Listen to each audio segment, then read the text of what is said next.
The country's public health establishment has tortured your children for 8 months for no apparent reason. That happened. That story has not received a lot of coverage, but has been confirmed tonight. Here's Anthony Fauci on Sunday. And as you watch this, keep in mind that this man on the screen is leading our response, America's response, to the coronavirus. Close the bars and keep the schools open is what we really say. Obviously, you don't have one size fits all, but as I said in the past, and as you accurately quoted me, the default position should be to try as best as possible within reason to keep the children in school or to get them back to school. If you look at the data, the spread among children and from children is not really very big at all, not like one would have suspected. Oh, I've always said you should keep the schools open, says the man in charge of America's coronavirus response to a nation whose schools have been closed for months. Right, yeah, I always said that. Check the tape. Because, quote, if you look at the data, says Anthony Fauci. But wait a second. Why is this just now occurring to Tony Fauci? Isn't this Fauci's entire job to, quote, look at the data? Yes, it is. And yet somehow he never thought to do that. That's our corona czar.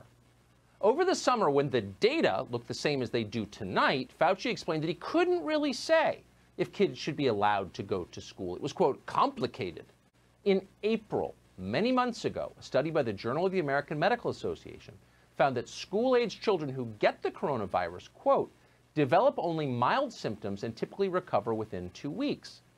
Months later, same story. In June, a study in The Lancet affirmed this, quote, COVID-19 is generally a mild disease in children, including in infants. Other studies found the exact same thing. No study has found anything but that. There was never much question about it.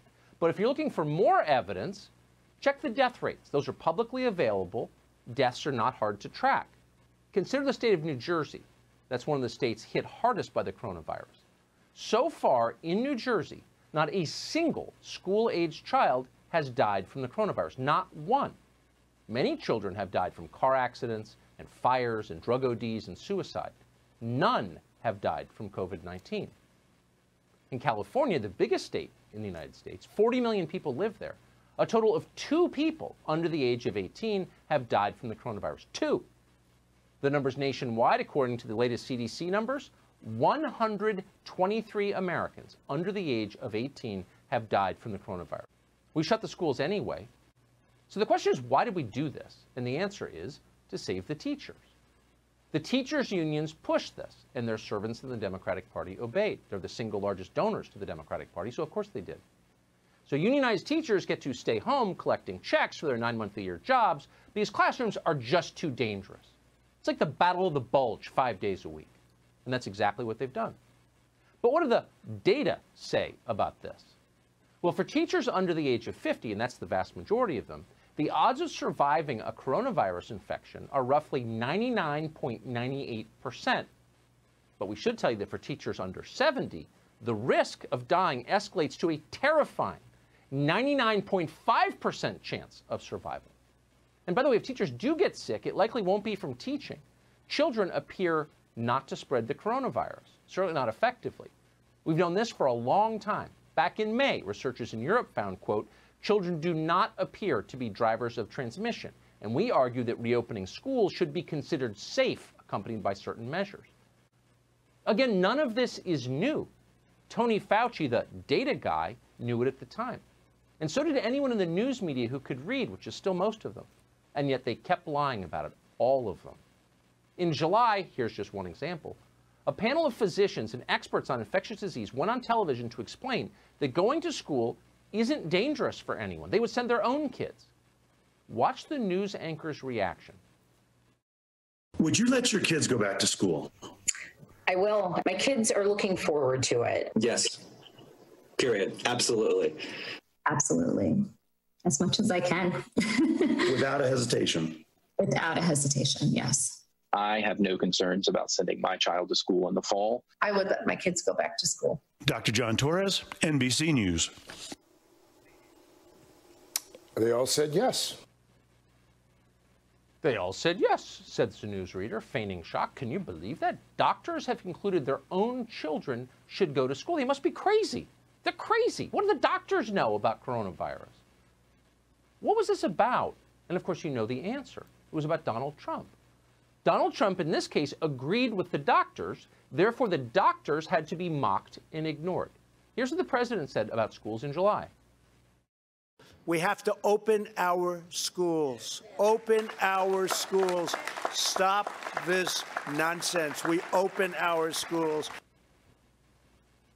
Stop this nonsense. We reopen our schools. Now, in point of fact, as a scientific matter, that turned out to be sound policy based on sound data. But the media told us the exact opposite of that. One headline at CNN warned of, quote, the very clear dangers of Donald Trump's push to reopen schools. Google didn't censor that as misinformation. It should have.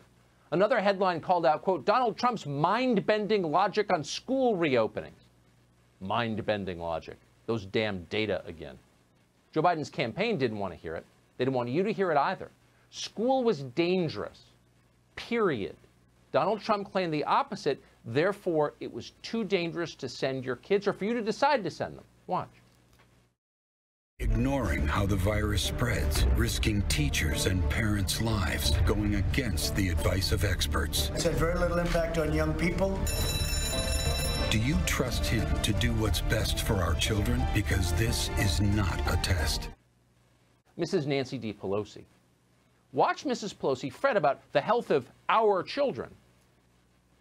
Are you confident that students and teachers will go back safely to school in the fall? No, I think what we heard from the secretary was malfeasance and dereliction of duty. This is appalling. They're messing. They're messing. The president and his administration are messing with the health of our children. Going back to school presents the biggest risk for the spread of the coronavirus. Back in June, we interviewed Dr. Scott Atlas. He was then a member of the White House's coronavirus task force. He was one of the very few people, then or now, brave enough to make a simple point. Here's what he said. But the point about the schools is really critical because this is the most irrational public policy probably in modern history. Children have virtually zero risk of getting a serious complication, virtually zero risk of dying. You don't lock down the children because you are personally afraid. It's totally outrageous.